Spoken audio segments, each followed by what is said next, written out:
राधारमण हरि गोविंद जय जय।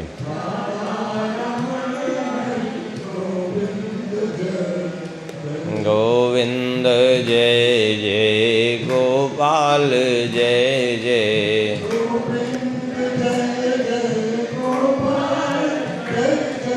राधारमण हरि गोविंद जय जय।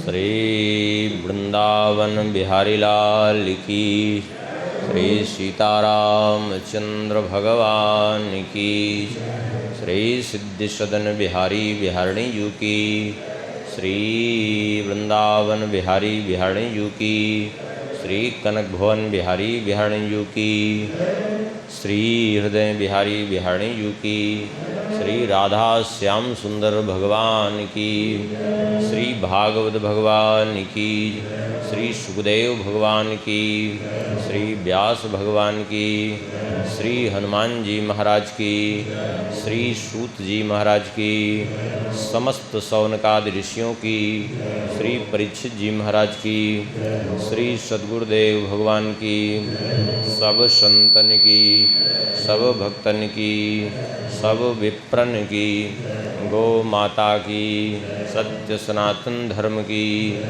जय जय। श्री सीताराम जय जय। श्री राधेश्याम।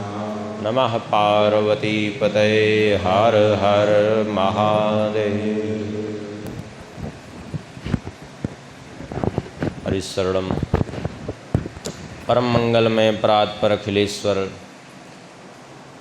अकारण करुणावरुणालय भक्तवांछा कल्पतरु भगवान की महती कृपा करुणा से भगवान के ही सानिध्य में भगवान के ही वांगमय स्वरूप श्रीमद् भागवत जी के माध्यम से भगवान के दिव्य पवित्र चरित्रों का कथन श्रवण का परम सौभाग्य प्राप्त हो रहा है। कल के प्रसंग में श्रवण किए भगवान की कुछ बाल लीलाएं और किस प्रकार से कई असुरों का भगवान ने संहार किया। बकासुर, वत्सासुर, धेनुकासुर आदि का, और फिर गोपियों पर भगवान ने कृपा की, उनको व्रत को पूर्ण किया। इसके बाद यज्ञ करने वाले ब्राह्मणों की पत्नियों पर कृपा किया। इंद्र का मान मर्दन करने के लिए, क्योंकि इंद्र को अभिमान हो गया था कि मैं संपूर्ण त्रिलोकी का ईश्वर हूँ, मुझसे बढ़कर के कोई नहीं है, तो उनका मान भंग करने के लिए भगवान ने इंद्र यज्ञ को रुकवा करके गोवर्धन जी की पूजा करवाई। गोवर्धन जी की पूजा क्यों करवाई? गोवर्धन जी कौन है? साक्षात भगवान ही हैं। भगवान नारायण के वक्षस्थल से श्री गोवर्धन जी का प्रादुर्भाव हुआ। वैसे लोक में देखा जाए तो लोक में द्रोणाचल पर्वत सभी जानते हैं, जिस पर्वत को हनुमान जी लेकर के गए थे, संजीवनी जिस पर थी लंका, वही द्रोण पर्वत के पुत्र के रूप में इनका यहाँ धराधाम पर प्रादुर्भाव हुआ। अब कहेंगे वहाँ पुत्र के रूप में प्रादुर्भाव हुआ तो यहाँ आए कैसे? इसके संबंध में कल्प भेद से दो कथाएं हैं, संक्षेप में हम दोनों ही बता देते हैं। एक कल्प की कथा यह है, गर्ग संहिता के अनुसार श्री पुलस्त जी महाराज विचरण करते हुए पहुँच गए द्रोणगिरि के समीप। उन्होंने जब श्री गोवर्धन जी का दर्शन किया, वहाँ उनका मन बड़ा प्रफुल्लित हुआ। विचार करने लगे कि ये जहाँ रहेंगे वहाँ के लोगों का कल्याण कर देंगे। श्री पुलस्त जी के मन में आया कि कुछ भी हो, भले ही लायक हों नालायक हों, आखिर हमारे ही वंशज हैं रावण आदि। यदि गोवर्धन जी का सानिध्य इन सबको प्राप्त हो जाता तो निश्चय ही इन सब की आसुरी वृत्ति सुधर जाती, गोवर्धन जी की कृपा हो जाती यदि इन सब पर। तो द्रोण से कहा, द्रोण पर्वत से, कि मैं कुछ मांगूं तो दोगे? द्रोण ने कहा कि ठीक है, आप ऋषि मुनि हैं, जो भी कहेंगे, हम तो आप सबकी सेवा के लिए हैं। बोले तो आप अपने पुत्र को हमें दे दीजिए। बोले ठीक है। इनको लेके जब चलने को हुए तो श्री गोवर्धन जी ने शर्त रख दी, ठीक है आप हमें ले चल रहे हैं, लेकिन हमारी एक शर्त है। बोले शर्त क्या है? बोले शर्त यह है कि आप यहाँ से जहाँ भी ले चलना चाहेंगे बीच में कहीं मत रखिएगा, और यदि बीच में रखेंगे तो हम आगे नहीं जाएंगे, फिर ये पक्की बात है, वहीं रुक जाएंगे, वहीं सदा के लिए स्थापित हो जाएंगे। स्वीकार कर लिया, लेकिन भगवान की इच्छा नहीं थी। तो यहीं पहुँचते पहुँचते जो है इनको ज़ोर से थोड़ा सा लघुशंका लगी और जाने ना हुआ, तो इनको रखना पड़ा गोवर्धन जी को उसी जगह पर। लौट करके आए, उठाने लगे, नहीं उठे। कहा हमने तो पहले ही आपसे कह दिया था कि हम जहाँ एक बार रख दोगे वहीं हम प्रकृतिस्थ हो जाएंगे, फिर नहीं उठेंगे।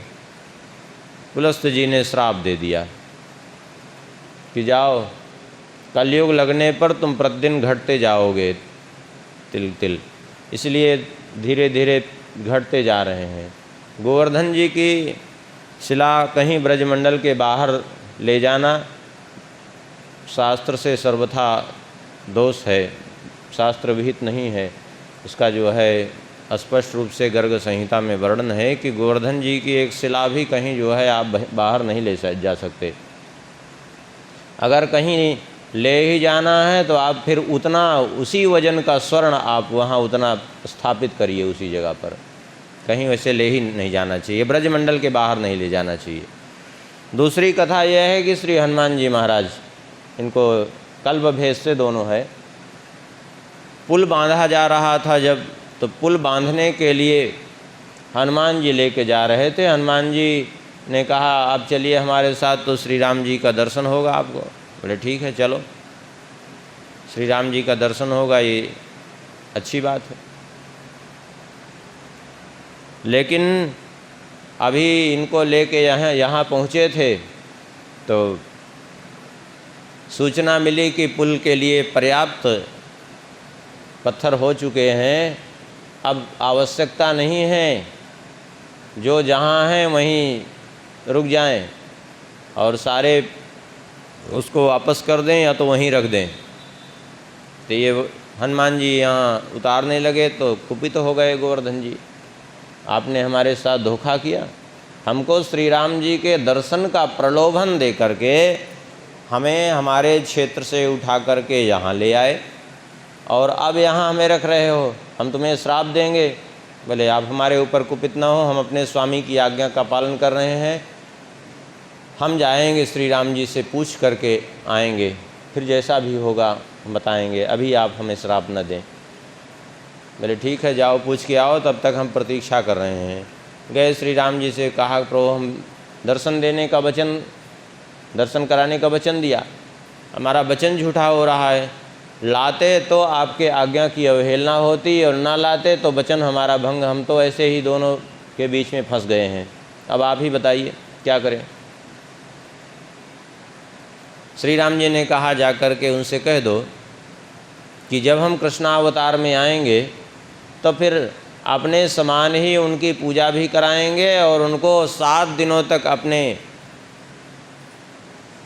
हाथ में धारण करके रखेंगे, एक अंगुली पर उनको, और उनका क्षेत्र हमारी क्रीड़ा स्थली रहेगा, जा कर के उनसे कह दो। आए हनुमान जी ने कहा, गोवर्धन जी ने कहा कोई बात नहीं, भगवान के दर्शन की बात है, हम इतनी समय प्रतीक्षा कर लेंगे। जैसे इतना समय प्रतीक्षा करते रहे, हम 1 युग तक और प्रतीक्षा कर लेंगे, द्वापर तक, द्वापर के अंत में आएंगे ही।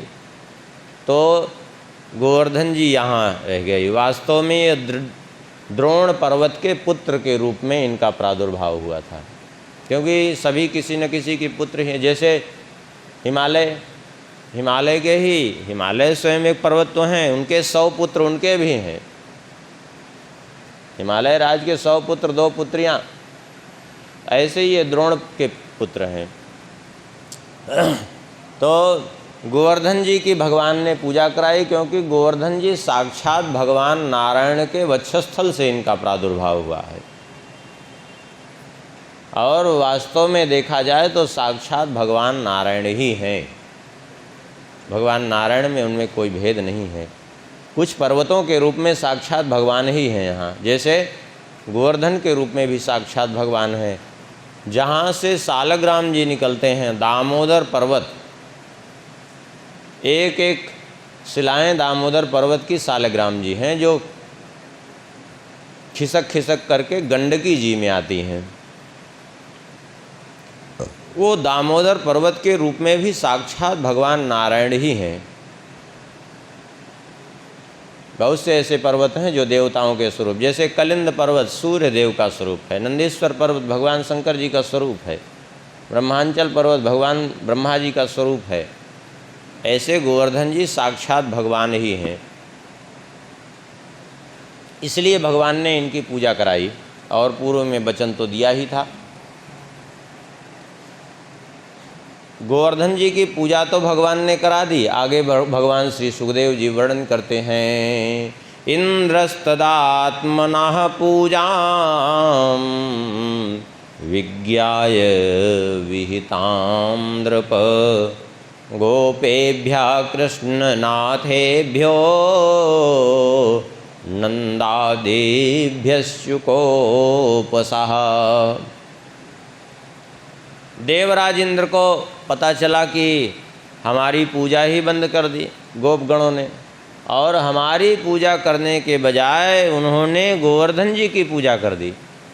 सुनकर के देवराज इंद्र बड़े कुपित हुए, और कुपित होकर के उन्होंने क्या किया, बोले गणम सांवर्तकम नाम मेघानां चांतकारिणाम इंद्राः प्राचोदयत् क्रुद्धो वाक्यं चाहे समान्युत। सांवर्तक नाम के जो मेघगण हैं, ये एक सांवर्तक जो मेघ हैं, इन एक मेघों की विशेष संज्ञा है। सांवर्तक कोई सामान्य मेघ नहीं है, केवल प्रलय काल में बरसते हैं, अन्य समय में नहीं बरसते। अन्य समय में इन मेघों को बांध करके रखा जाता है, क्योंकि ये जहाँ जाएंगे थोड़े से भी अगर छूट जाएं तो वहाँ प्रलय जैसा दृश्य उपस्थित कर देंगे। और थोड़ी ही देर में इतना जल बरसेगा कि पूरा क्षेत्र का क्षेत्र ही बह जाएगा। ये ऐसे गण हैं सांवर्तक। जैसे वो अचानक उस बार 2013 में हुआ ना, 3 मिनट में सब खत्म हो गया, पूरा केदारनाथ क्षेत्र और उधर उत्तराखंड का काफ़ी क्षेत्र सब बह गया, पता ही नहीं चला कि कब में जो है ये सब हो गया। ऐसे ही जो है ये बड़े वो होते हैं, केवल प्रलय काल में इनको बरसाने की जो है छूट है, अन्य समयों में जो है नहीं।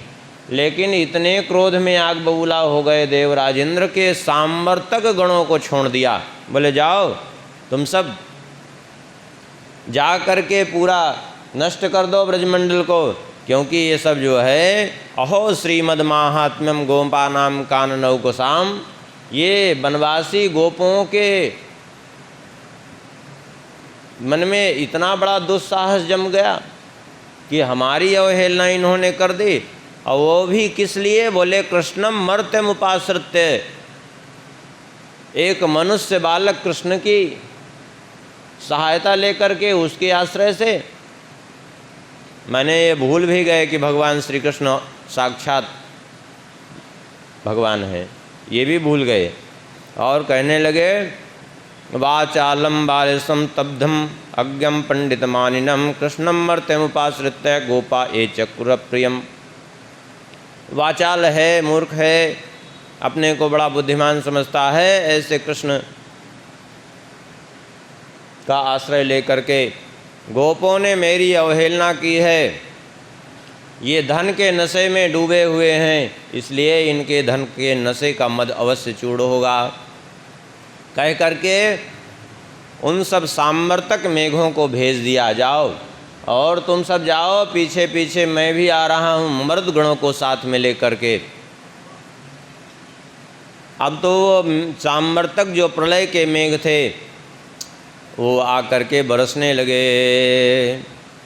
सामर्तक मेघ बरसते हैं तो फिर मूसलाधार बारिश होती है। मूसलाधार का मतलब ऐसे धार नहीं, मूसलाधार माने मोटी मोटी मूसल जैसी धाराएं गिरती हैं। चारों ओर खूब बिजलियां कड़कती, खूब हवा चलती और पानी भी उतना ही गिर रहा था। कहते हैं स्थूला वर्षधारा, मोटी मोटी धाराएं गिर रही थी और चारों तरफ इतना जो है जल बरसा कि थोड़ी ही देर में सारा ब्रजमंडल लबालब भर गया। कुछ दिखाई ही नहीं पड़ रहा है किसी को भूमि में। ठंड से सब कांपने लगे, क्योंकि कार्तिक का महीना था, शुक्ल पक्ष का। कार्तिक मास शुक्ल पक्ष प्रतिपदा के दिन ये पूजन हुआ था और उसी दिन से ये नियम लग गया, इसीलिए श्री गोवर्धन जी के पूजन का। और वही इसीलिए सब जगह अन्नकूट उसी दिन मनाते हैं, क्योंकि इतना गोपगणों ने भोग लगाया था कि पर्वत के समान पूरा तैयार हो गया था। कूट माने पर्वत, अन्न का पर्वत तैयार हो गया था पूरा, इतना भोग लगाया था। तो इसलिए सब जगह अन्नकूट मनाते हैं, भगवान को उस दिन भोग लगाते हैं, क्योंकि श्री गोवर्धन जी के रूप में भगवान उस दिन पूजित होते हैं। अब तो सब अत्यंत व्याकुल हो गए, शीत से कांप रहे हैं, थर थर पानी बरस रहा है। सब ने जा कर के भगवान से पुकारा, कृष्ण कृष्ण महाभाग तन्नाथम गोकुलम प्रभो, त्रातुमर्हसि गोविंद त्रातुमर्हसि देवान्नः कुपिताद् भक्तवत्सल। हे कृष्ण कृष्ण, आप ही सारे गोकुल के नाथ हैं, स्वामी हैं, आप हम सब की रक्षा करिए, क्योंकि ये बड़ा कठिन समय हम लोगों के सामने आ गया। देखिए, आपके कहने से हमने गोवर्धन जी का पूजन किया और गोवर्धन जी ने कृपा करके दर्शन भी दिया, लेकिन इंद्र कुपित हो गए और इंद्र के कोप का ये दुष्परिणाम खड़ा हो गया। अब क्या किया जाए? भगवान ने देखा कि ये तो संकट तो उपस्थित किया है इंद्र ने। भगवान चाहते यद्यपि तो तुरंत उसी समय इंद्र को प्रतिकार करके उत्तर दे सकते थे, लेकिन भगवान इंद्र के अभिमान को चूर्ण करना चाहते थे, इंद्र को दंडित नहीं करना चाहते थे। उनको अभी जो ये अभिमान छाया था कि हम अपनी वर्षा के द्वारा सारे ब्रजमंडल को बहा देंगे, इस अभिमान को भी भगवान मिटाना चाहते थे। इसलिए भगवान ने सोचा कि इस अभिमान को भी दूर कर ही देना चाहिए। अभी तो जगत के ईश्वर होने का अभिमान है, अब ये जो इनको अभिमान है कि सारे ब्रजमंडल को बहा देंगे, ये भी अभिमान इनका दूर ही कर दें। ऐसा भगवान ने सोच करके कहा कि आप लोग चिंता न करें, हमारे साथ चलिए। कहाँ? बोले जिन गिरिराज जी का हम लोगों ने पूजन किया है, गोवर्धन जी का, वे हमारी रक्षा भी करेंगे, क्योंकि वे समर्थ हैं रक्षा करने में, आप लोग चिंता मत करिए। कह करके भगवान सबको साथ में लेकर के चले। अच्छा, गोवर्धन जी ऐसे हैं कि जिनकी पूजा करने से एक साथ दोनों की पूजा, भक्त और भगवान दोनों की पूजा का फल प्राप्त होता है। भगवान तो हैं ही वे और भगवान के परम भक्त भी हैं, इसलिए दोनों की पूजा का फल गोवर्धन जी की पूजा से मिल जाता है। भगवान गए वहाँ और जाकर के भगवान ने कहा सब लोग हमारे साथ चलो। सब गए और भगवान ने जाकर के इत्युक्त्वैकेन हस्तेन कृत्वा गोवर्धनाचलं दधार लीलया कृष्णश्छत्राकमिव बालकः। भगवान ने जाकर के श्री गोवर्धन जी को अपने एक हाथ से ऐसे उठा लिया जैसे छत्राकमिव बालकः, जैसे कोई छोटा सा बालक कुकुर मुत्ते के पौधे को सहज भाव से उठा ले, अपने हाथ में छत्ते की तरह धारण कर ले। ऐसे श्री गिरिराज जी को भगवान श्री कृष्ण ने अपने हाथ में उठा करके एक कनिष्ठ का उंगली पर धारण कर लिया भगवान ने। और उसके बाद भगवान ने कहा, अथाह भगवान गोपान हेमवतात ब्रजौकसः यथोपजो संविशत गिरिगर्तम सगोधना। भगवान ने कहा, हे गोपगणों, हे माताजी पिताजी सभी लोग, आप सब जो है मैया बाबा सभी को लेकर के, अपनी गैया बछड़े सब को लेकर के, गोप गोपी जितने हैं सब लोग भीतर आ जाइए गोवर्धन जी के इस गड्ढे में। सब अंदर प्रवेश कर गए। आप कहेंगे इतनी करोड़ों गैया थी, इतने लाखों ब्रजवासी सब आ गए? बोले सब आ गए। क्यों? इसलिए आ गए क्योंकि गोवर्धन जी कोई सामान्य नहीं, वे भगवान हैं। वो संपूर्ण ब्रह्मांड को अपने उदर में समाहित कर सकते हैं। ब्रजमंडल की क्या, सारे ब्रह्मांड को अपने उदर में रख सकते हैं वे। और सब ये नहीं कि पूरा एकदम जैसे रेलगाड़ी में भर जाते हैं भूसा जैसे, ऐसा नहीं। यथोपजो संविशत गिरिगर्तम सगोधना, बड़े आराम से सब वहीं रहे, वहीं बढ़िया सुंदर सुंदर घास उगाई, वहीं सब आराम से निवास करने लगे। 7 दिन पानी बरसता रहा, लगातार वायु चलती रही, लेकिन 7 दिन बरसते बरसते मेघ भी थक गए। परिणाम ये हुआ कि 7 दिन बाद जब पानी बंद हुआ तो देखा पूरे ब्रज में धूल उड़ रही थी। अब ये बड़ी विचित्र बात है।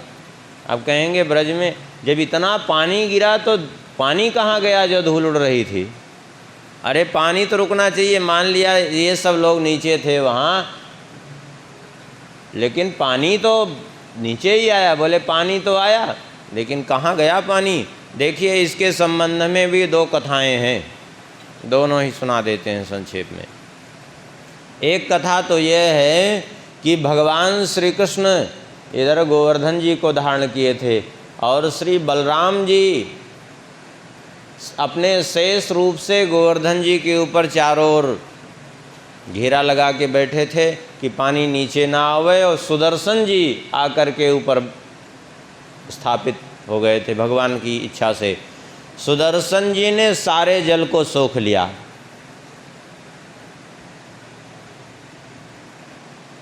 इसलिए उस पानी ऊपर से जितना गिरता रहा सुदर्शन जी सोखते रहे, वो भूमि पर भी नहीं पहुंचने पाया। एक तो ये कथा है। दूसरी कथा ये भी है कि सारा जल अगस्त जी पिए कल्प भेद से। अगस्त जी कैसे पिए, अगस्त जी क्यों पिए, इसकी भी कथा है। हुआ ये था कि एक बार, ये तो सभी जानते हैं कि भगवान शंकर जी जाते थे अगस्त जी के पास कथा सुनने के लिए। कभी अगस्त जी सुनाते, कभी जो है शंकर जी सुनाते। एक बार ऐसे ही हुआ, भगवान शंकर जी पार्वती जी गए श्री अगस्त जी महाराज के यहाँ, कथा होने लगी और कथा संयोग से उस दिन भगवान शंकर जी ने सुनाई।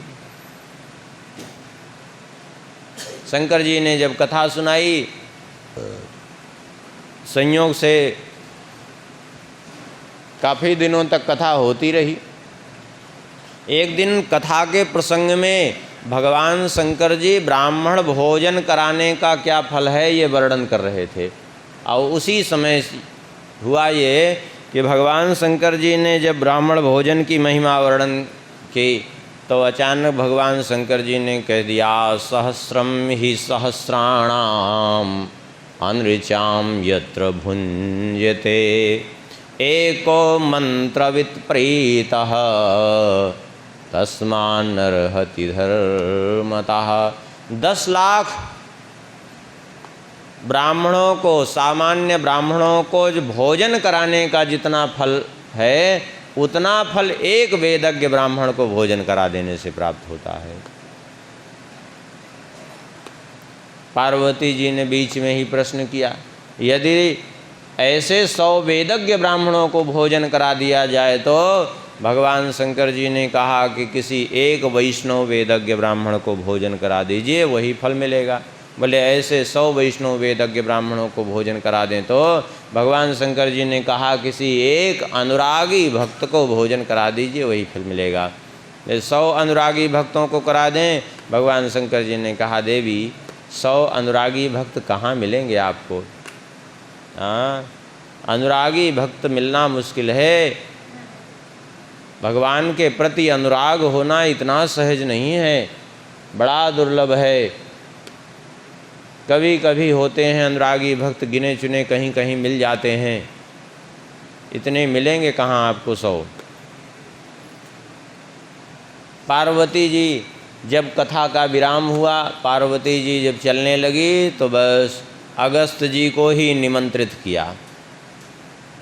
अगस्त जी से कहा आप हमारे यहाँ आकर के भोजन ग्रहण करें, हमारी इच्छा है। अगस्त जी ने स्वीकार कर लिया। जब अगस्त जी ने स्वीकार कर लिया तो भगवान शंकर जी वहाँ से जब चले तो भगवान शंकर जी ने कहा देवी आपने अगस्त जी को आमंत्रित किया, कम से कम एक बार हमसे तो पूछ लेना चाहिए आपको। बिना पूछे कभी कोई कार्य नहीं करती आप, और ऐसे आपने जो है बिना पूछे ही हमारे आमंत्रित कर दिया। अरे बोले इसमें भी पूछने की क्या बात है, शुभ काम में आपने इतनी महिमा वर्णन की तो हमने सोचा चलो कम से कम शुभ काम में क्या, तो हमने आमंत्रित कर दिया। भगवान शंकर जी ने पार्वती जी से विनोद के भाव में कहा देवी आप जानती हैं अगस्त जी भोजन कितना करेंगे? बोले ये तो नहीं जानती। बोले जानती हो अगस्त जी? भगवान शंकर जी तो विनोद कर रहे थे, इतना भोजन थोड़े ही करते थे अगस्त जी, लेकिन भगवान शंकर जी विनोद में कह रहे थे हंसी में कि भगवान श्री अगस्त जी महाराज तो पूरे समुद्र को केवल आचमन करने में पी गए थे। हाँ, केवल आचमन करने में ओम केशवाय नमः, ओम माधवाय नमः, ओम नारायणाय नमः, इतने में पूरा समुद्र सोख लिया। सोच लीजिए अब भोजन कितना करेंगे? पार्वती जी ने कहा ये तो हमने विचार ही नहीं किया, हमें ये पता भी नहीं था कि इतना भोजन करेंगे, लेकिन चलो कोई बात नहीं, अब तो निमंत्रित कर दिया है तो व्यवस्था तो कुछ करनी पड़ेगी। भगवान शंकर जी ने कहा अब निमंत्रण, इसीलिए तो कह रहे हैं बिना पूछे कुछ नहीं करना चाहिए। अचानक पार्वती जी के मन में अभिमान जागृत हो गया कि मैं अन्नपूर्णा हूँ, सारे जगत का भरण पोषण कर सकती हूँ, अगस्त जी कोई जगत से बाहर हैं क्या? बात तो सही है, पार्वती जी साक्षात भगवती हैं, सारे जगत का भरण पोषण करते ही हैं, उसमें कोई संदेह नहीं है। स्वयं आदि शक्ति हैं, उसमें कोई संदेह थोड़ी है, करती ही हैं। लेकिन गड़बड़ यही हो गया कि अभिमान जो जागृत हो गया, भगवान शंकर जी ने कहा ये तो अनर्थ हो गया, अभिमान जागृत हो गया इनको, तो हमने तो हंसी की और इनको अभिमान जागृत हो गया, तो अभिमान तो अब दूर होना चाहिए, नहीं तो सकल शोकदायक अभिमाना, सारे समस्या की जड़ अभिमान। भगवान शंकर जी हंसे इनके अभिमान को देखकर, बोले तो देवी आप जो है व्यवस्था करना, हम तो बैठे एकांत में राम राम करेंगे, हमें तो जानती हुई ये सबसे ज़्यादा हमको विशेष लेना देना नहीं, हम तो बस केवल एक ही चीज़ हम जानते हैं कि सबसे अच्छा फ़ायदा राम राम करने में है और कोई ज़्यादा झंझट में पड़ना ठीक नहीं है। बोले नहीं आप चिंता न करें प्रभु, मैं सब व्यवस्था कर लूँगी। और वहाँ भी पार्वती जी ने व्यवस्था भी उसी ढंग से की। जब अगस्त जी भोजन करने के लिए गए तो दूर से ही अगस्त जी ने देखा कि वहाँ तो बहुत से पहाड़ नवीन नवीन तैयार हैं, सैकड़ों के सैकड़ों पहाड़ दिखाई पड़ रहे हैं एक एक तरफ। भगवान अगस्त जी को बड़ा आश्चर्य हुआ, ये बड़ी विचित्र बात है, ये नए नए पहाड़ कहाँ से प्रकट हो गए? ये कैलाश के आसपास इतने पहाड़ कहाँ से आए? ये रंग बिरंगी पहाड़। लेकिन निकट जा कर के देखा तो वो पहाड़ नहीं, वो पकवानों के पहाड़ थे। वहाँ तो पूड़ी कचौड़ी जो भी पकवान बने थे, एक एक पकवानों के 8-8, 10-10, 20-20, 50-50 पहाड़। ये तो इतना लंबा चौड़ा, क्या पूरे जगत को ही आमंत्रित किया है क्या पार्वती जी ने? लेकिन देखा तो वहाँ कोई नहीं दिखाई पड़ रहा है, अपने अकेले हैं। आश्चर्य हुआ, आखिर बात क्या है कोई नहीं यहाँ हमारे अतिरिक्त, और व्यवस्था इतनी ज़्यादा। अगस्त जी चुपचाप बैठ करके ध्यान लगाए, आखिर बात क्या है। और जो ध्यान लगाए तो सारा रहस्य ज्ञात हो गया। ओहो, ये तो अभिमान हो गया है पार्वती जी को। और भगवान शंकर जी ने हंसी की और इन्होंने सही सही समझा, उसी हिसाब से व्यवस्था कर रही।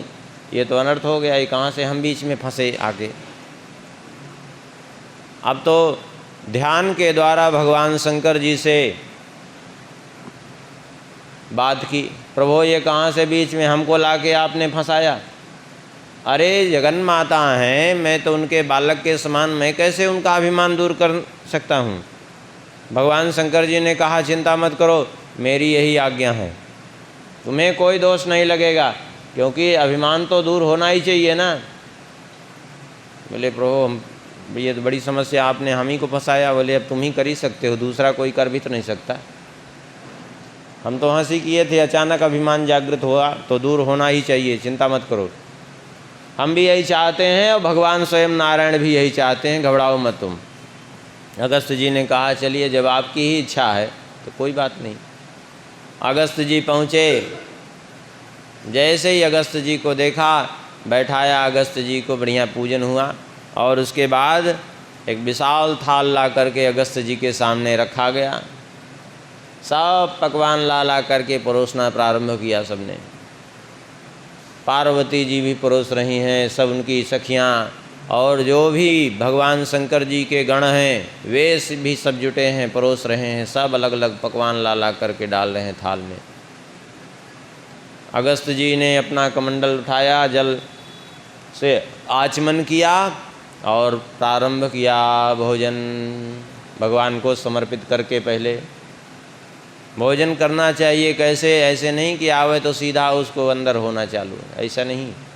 उसकी भी एक विधि है, पहले आचमन करे और उसके बाद पंच प्राणों की आहुति दे। प्राणाय स्वाहा, अपानाय स्वाहा, व्यानाय स्वाहा, उदानाय स्वाहा, समानाय स्वाहा। उसके बाद फिर आचमन करे, फिर उसके बाद फिर आराम से पावे। ये उसकी विधि है। ऐसे थोड़े ही कि जो आवे सीधा सीधा इसे चालू, ये सब कोई विधि नहीं भोजन की। यदि ऐसा विधि से करेंगे तो आपका भोजन भी एक पूजन की ही श्रेणी में आएगा, वो भी एक यज्ञ ही हो जाएगा। अब मनमाना कुछ भी करेंगे तो सब कुछ बेकार होगा। अच्छे से अच्छा मनमाना तो आप पूजा भी करेंगे तो वो भी बेकार हो जाएगी। और शास्त्र विधि से आप भोजन भी करेंगे, स्नान भी करेंगे तो वो भी जो है आपको पुण्य देने वाला हो जाएगा।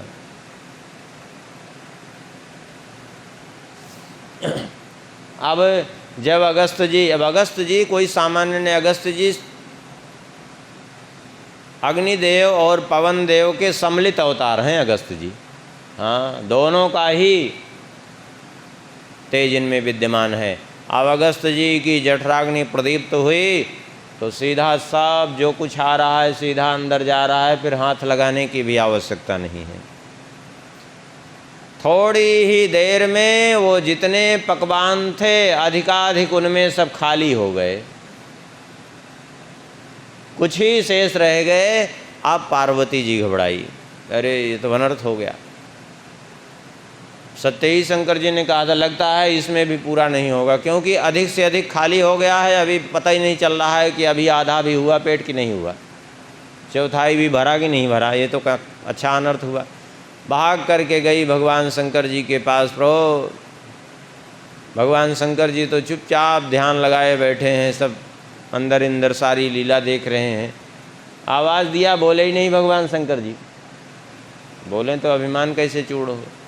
अब कुछ नहीं सूझ रहा था, तब भगवान नारायण को पुकारा, हाथ जोड़ करके पुकारा, हे प्रभु हे नारायण, आप सर्वविध उपाय हैं, अब आप ही कुछ करिए, नहीं तो अनर्थ हो गया आज तो। यदि भूखे रह गए तो अनर्थ हो जाएगा, अब आप कृपा करिए। अब भगवती पार्वती जी पुकारें, भगवान देरी कैसे कर सकते हैं ना, उनकी श्रद्धा भरी पुकार रही थी भगवती पार्वती जी, नेत्र बंद किए, तब तक सामने से आवाज आई, भवती भिक्षाम देहि। कौन है? स्वयं भगवान नारायण एक ब्रह्मचारी का रूप धारण करके सामने प्रकट हुए, भवती भिक्षाम देहि। पार्वती जी ने नेत्र खोले तो देखा सामने एक ब्रह्मचारी जी, बगल में एक अपने कुश की चटाई दबाए हुए, एक काष्ठ पात्र लिए हुए, हाथ में कमंडल लिए हुए, बोले माता हमें भी भिक्षा प्रदान करें। अब मना कर नहीं सकती, लेकिन पार्वती जी घबराई कि ये तो अच्छी समस्या, ये उनसे भी ज़्यादा तेजस्वी ये दिख रहे हैं, एक का पेट भरना मुश्किल है, या दूसरे अब क्या करें।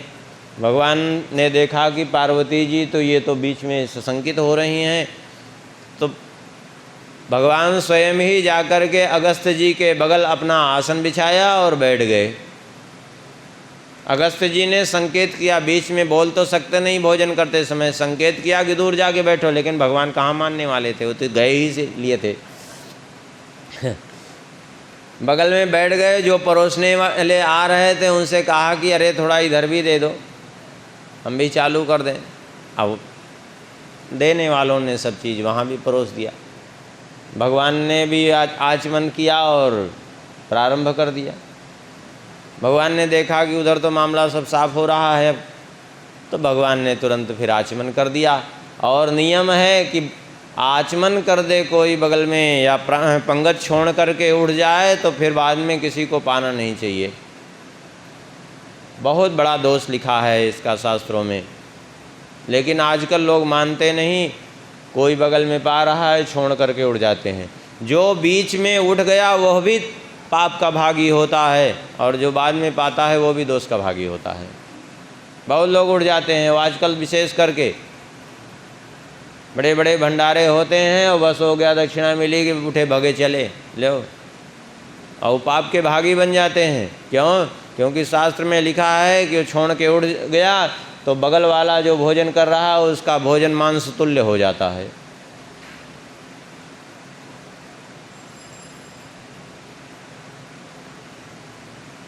इसलिए इन दुर्गुणों से बचने का प्रयास करें। ऐसे बीच में पंगत छोड़ करके उठे नहीं, इसीलिए विधान है सब एक साथ जो है पालें, तो सब एक साथ उठें। बीच में अब भगवान ने जैसे ही आचमन कर दिया, व्यवस्था थी, अगस्त जी ने बंद कर दिया भोजन।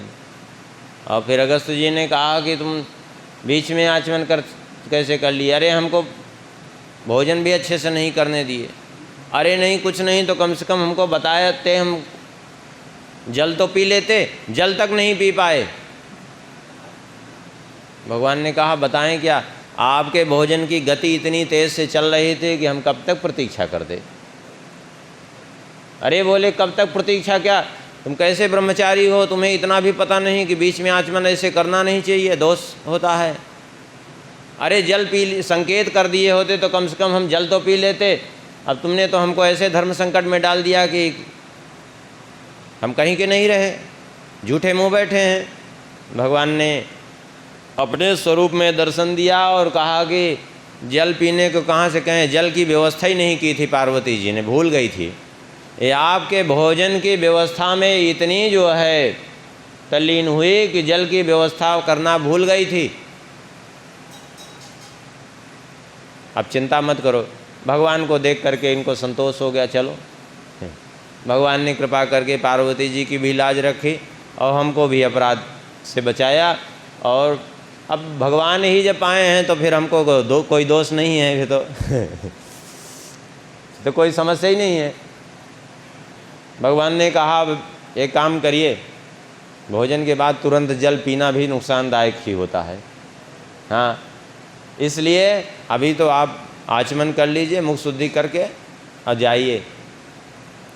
अब रही बात जल की, जल हम आपको पिलाएंगे।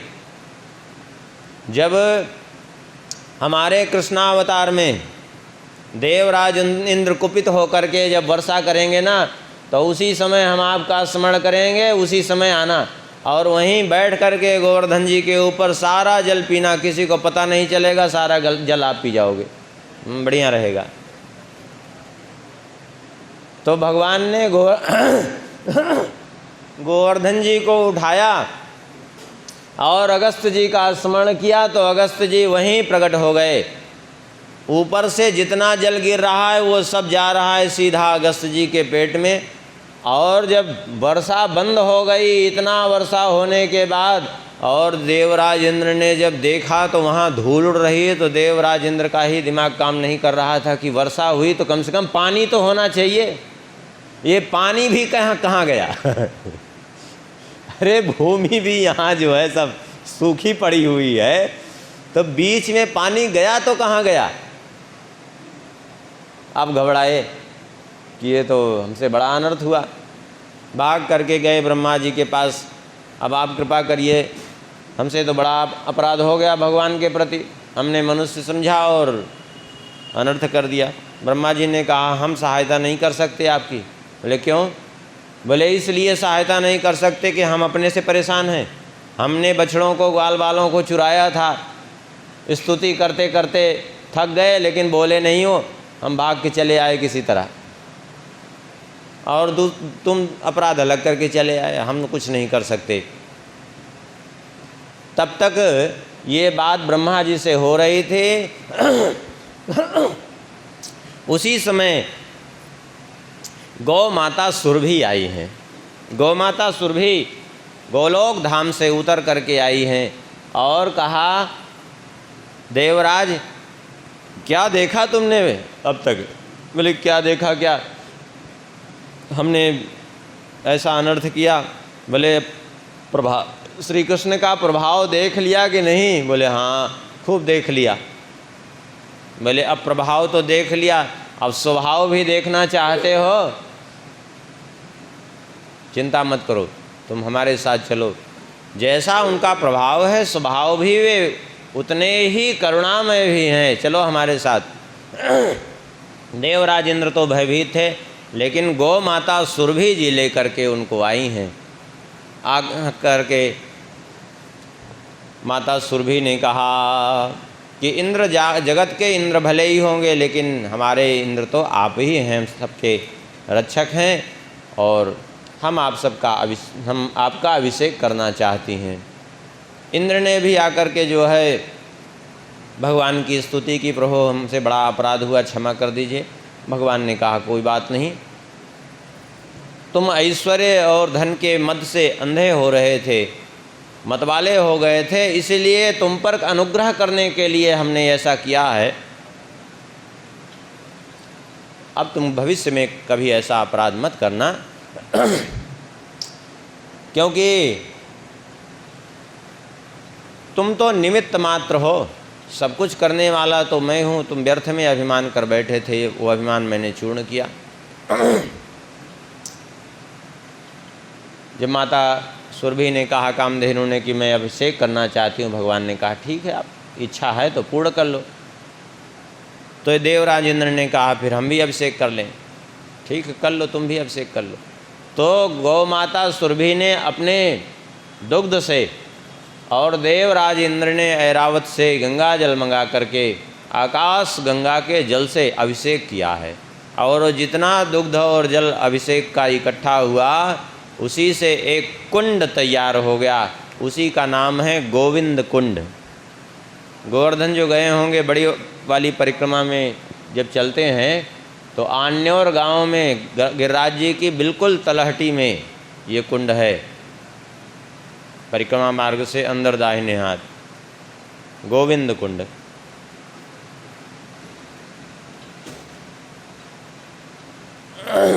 जो भी इस कुंड में कार्तिक शुक्ल पक्ष प्रतिपदा के दिन स्नान करके गोवर्धन जी का पूजन करता है, फिर उसे कभी गर्भ में नहीं आना पड़ता। ऐसी महिमा है इस कुंड की। और ऐसे महापुरुष भी हुए जिनको इस कुंड में जल नहीं दुग्ध का दर्शन हुआ है। एक महात्मा थे, गोविंद कुंड पे रहते थे, वहीं कहीं भिक्षा लेने के लिए नहीं जाते थे, वहीं से जा कर के कमंडल भर के ले आते और उसको पी लेते, जबकि जल थोड़ा खारा है वहाँ का, सब जगह का। लोगों ने कहा भिक्षा लेने नहीं जाते, बोले ये दूध है ना, कुंड से दूध लाते हैं पी लेते हैं, क्योंकि उनको दुग्ध रूप में दर्शन होता था।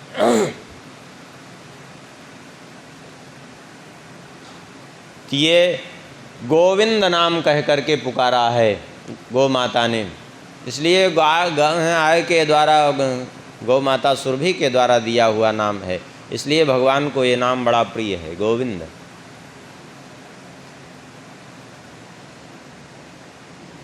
भगवान के अभिषेक से क्या हुआ? भगवान श्री सुखदेव जी कहते हैं, कृष्णेऽभिषिक्त एतानि सत्वानि कुरु नंदन निर्वैराण्य भवस्तात क्रूराण्यपि निसर्गतः। भगवान का जो अभिषेक करते हैं, अभिषेक करने से बड़ा लाभ होता है। क्या लाभ होता है? स्वाभाविक जो है उसके हृदय की क्रूरता दूर हो जाती है और उसके हृदय में करुणा आने लगती है। यदि किसी का हृदय अत्यंत क्रूर हो, कठोर हो, तो उसका बहुत अच्छा उपाय ये है, भगवान का अभिषेक करे। उसके हृदय की धीरे धीरे वो कठोरता अपने आप दूर होती जाएगी, हृदय दया से भरता जाएगा। बढ़िया शंख जल से भगवान का अभिषेक करें, भगवान प्रसन्न हो जाते हैं। जल से, दुग्ध से, जिससे सेवा करना चाहे। तो यहाँ उस अभिषेक से सभी जीवों के हृदय परिवर्तन हो गया। आगे वर्णन करते हैं, एकादश्याम निराहारः समभ्यर्च्य जनार्दनम स्नातुं नंदस्तु कालिंद्या द्वादश्याम जलमाविशत्। एक दिन की बात है, एकादशी तिथि थी, कार्तिक का महीना था, एकादशी तिथि थी। नंद बाबा ने व्रत रखा, रात्रि भर जागरण किया। अचानक कभी कभी ऐसा होता है कि आधी रात को लगता है कि प्रातःकाल हो गई। कभी कभी देखा जाए तो चंद्रमा निकला हो, उस पर बादल छा जाएं, तो अचानक ये प्रतीत होता है कि सुबह हो गई। तो आधी रात को ही नंद बाबा को ऐसा लगा कि लगता है प्रातःकाल हो रही है, तो स्नान करने के लिए चले गए। और रात्रि में द्वितीय तृतीय प्रहर में किसी भी नदी और सरोवर में प्रवेश नहीं करना चाहिए, ये शास्त्र का सिद्धांत है। रात्रि के दूसरे तीसरे पहर में किसी भी नदी सरोवर में प्रवेश करना वर्जित है। आजकल तो लोग कभी भी जाके स्नान करते हैं गर्मी में, ये एक दोष है। दूसरा तीसरा पहर माने रात्रि में 6 घंटा, लगभग 9 बजे से 3 बजे के बीच का जो समय है लगभग। बाकी स्थानीय जो है सूर्योदय सूर्यास्त के समय हिसाब से समझ लेना चाहिए। इस समय में किसी भी नदी या सरोवर में प्रवेश नहीं करना चाहिए, इस समय स्नान वर्जित है नदी सरोवर में। तो अब तो ये गए, रात्रि में जैसे ही यमुना जी में प्रवेश किया, आसुरी बेला वरुण जी का सेवक पकड़ ले गया इनको, वरुण लोक लेकर चला गया। और जब वरुण लोक लेकर चला गया, इधर लौट करके ही नहीं आए, हाहाकार मच गया। नंद बाबा कहाँ चले गए, कहाँ गायब हो गए। सबने भगवान से ही पुकारा, आपने बार बार रक्षा की। भगवान ने कहा चिंता मत करो, हम जाते हैं ढूंढने के लिए। गए यमुना जी के तट पर, देखा तो जल का जो पात्र लेकर के गए थे वो जल पात्र और वो वस्त्र उनका रखा है, और नंद बाबा का पता नहीं। भगवान तो सर्वांतर्यामी हैं, जानते हैं। यमुना जी में प्रवेश करके भगवान सीधा वरुण लोक को पहुँचे। वरुण जी ने देखा तो उठ करके साष्टांग वंदन किया और भगवान को अपने दिव्यासन पर बिठा करके विधिवत पूजन किया और कहा, हे भगवन नमस्तुभ्यं भगवते ब्रह्मणे परमात्मने नयत्र श्रूयते माया लोक सृष्टि विकल्पना। हे प्रभु, आपके चरणों में हमारा बार बार वंदन है। आप तो साक्षात परब्रह्म हैं, योगियों के परमात्मा हैं। आप ही भक्तों के लिए भगवान हैं, आप ही वेदांतियों के लिए ब्रह्म हैं और आप ही योगियों के लिए परमात्मा हैं। हे नाथ, आपका दर्शन करके हमारा जीवन धन्य हो गया। हमारे अपराध को क्षमा करिए। अजानता मामकेन मूढ़े ना कार्य वेदिना। हमारे इस मूढ़ सेवक ने अनजानवश आपके पिता को उठा करके यहाँ ले आया, इसलिए क्षन्तुमर्हति तद भवान क्षन्तुमर्हति, इसलिए आप कृपा करके क्षमा कर दीजिए और मुझ दास पर कृपा करिए। भगवान ने कहा चलो कोई बात नहीं, जो हो गया तो हो गया। भगवान ले करके नंद बाबा को आए। अब जब यहाँ आए, सब ने पूछा, तब नंद बाबा ने सारी बात बताई कि वरुण जी ने कैसे इनका पूजन किया और कैसे जो है इनको भगवान भगवान कह करके साक्षात ब्रह्म परमात्मा कह करके पुकार रहे थे।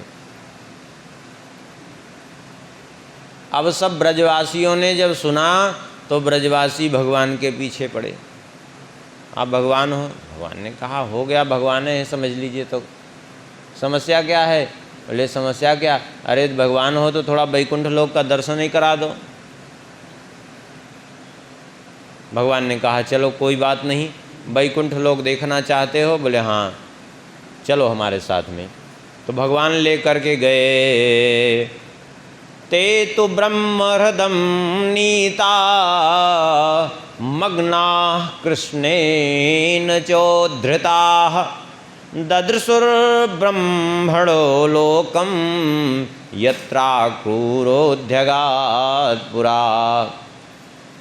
ले जा करके ब्रह्महृद, बाद में जहाँ क्रूर जी को भगवान का दर्शन हुआ था कुंड में, उसी जगह पे कहते हैं ले जा करके उस ब्रह्म कुंड में भगवान ने कहा, ब्रह्महृद इसको बोलते हैं, ब्रह्म कुंड तो अलग है, ब्रह्महृद कहा कि इसी में डुबकी लगाओ सब लोग यमुना जी में। ब्रह्महृद में प्रवेश करके जैसे ही सब ने डुबकी लगाई, अब लगाई डुबकी जब यहाँ, तो अपने आप को सबने देखा कि हम तो वैकुंठ लोक में हैं। देखा कि वैकुंठ लोक में हैं और चारों ओर से पार्षदों से घिरे हुए हैं। श्री कृष्ण शेष सैया पर पौढ़े हुए हैं, सब स्तुति कर रहे हैं। ग्वाल बाल दौड़ करके जाने लगे भगवान के पास। पार्षदों ने रोका, रुको, कहाँ जा रहे हो? अरे बोले हम अपने सखा कन्हैया के पास जा रहे हैं। अरे बोले यहाँ नहीं जा सकते? ले क्यों? अरे वहाँ हम साथ साथ खेलते हैं।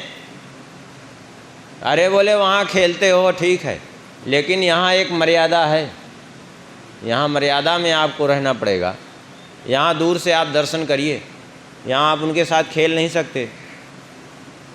ग्वाल बालों ने अपना माथा ठोका, ये कहाँ से हम आगे फंसे ऐसे वैकुंठ लोक में, इससे अच्छा तो हम ब्रज में ही ठीक थे। हाँ, ऐसे वैकुंठ लोक का लेके करेंगे क्या कि हम मिल ही नहीं सकते इनसे, दूर से दर्शन करें, हम खेल तक नहीं सकते इनसे। जैसे इन लोगों के मन में आया कि इससे अच्छा तो हम ब्रज में ही ठीक थे, वैसे ही सब डुबकी लगा के बाहर निकल आए। मन में आते ही माने डुबकी लगा करके बाहर आने भर में पूरा वैकुंठ का दर्शन करके इतना सब करके आ गए सब। इस तरह से भगवान ने उनको दर्शन कराया। आगे वर्णन कर रहे हैं भगवान श्री सुखदेव जी। अब एक बहुत दिव्य प्रसंग है और श्रीमद् भागवत जी का बहुत महत्वपूर्ण प्रसंग है, जिसको महारास कहते हैं। बहुत ध्यान से इसको आप लोग श्रवण करेंगे, नहीं तो इसमें भी भ्रमित होने की संभावना बहुत लोगों को रहती है।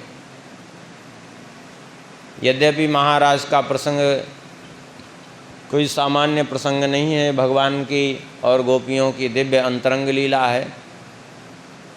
ना तो इसके श्रवण के ही अधिकारी मिलते हैं, न तो हमारा अधिकार है इस चरित्र का वर्णन करने में ही। लेकिन अब भागवत जी का मुख्य प्रसंग है, जैसे शरीर में 5 प्राण होते हैं, ऐसे मानो ही ये पांचों पंच प्राण के समान ही हैं। तो जैसा भी श्री सुखदेव जी कहलाना चाहेंगे, जैसा श्री रास बिहारी सरकार की कृपा होगी वो कहलाएंगे, वो उनकी इच्छा के ऊपर है। अपने तो निमित्त मात्र हैं, अपना कोई इसमें अधिकार ही नहीं है। जिस चीज़ में उसमें अनधिकार चेष्टा करने की कोई बात ही नहीं है। लेकिन जैसा भी ठाकुर जी कहलाएंगे वो उनकी इच्छा के ऊपर है। भगवान श्री सुखदेव जी कहते हैं, भगवान पिता रात्रि शरदोत्फुल्लमल्लिका वीक्षरन्तुं मनश्चक्रे योगमायामुपाश्रिता।